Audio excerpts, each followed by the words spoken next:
When you do a deposition, that's exactly the flow chart of a deposition right there. That's the flow chart you want to cover. The only thing different is you're gonna do what's called a preemptive strike. So before you do this, we're going to ask all the questions that they're going to ask to minimize their trying to take you down. But that is the exact flow in a deposition that you're going to follow to put that case together. Yeah. So basically, we've covered everything that we would actually testify to in a deposition or at court in here. Yeah.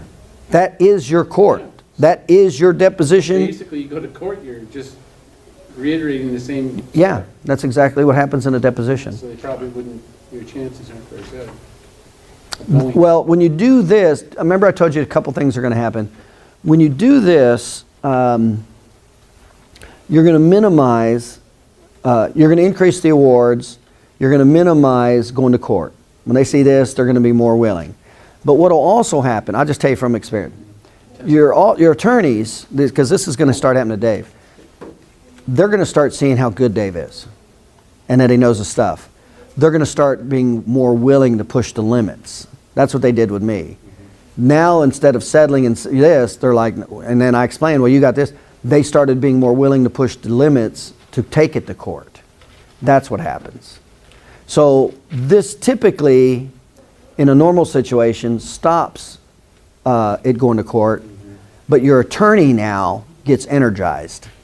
And he starts pushing, and I'm okay with that. I want to play this game. I don't want to limit my attorney. I'm like, let's go for it.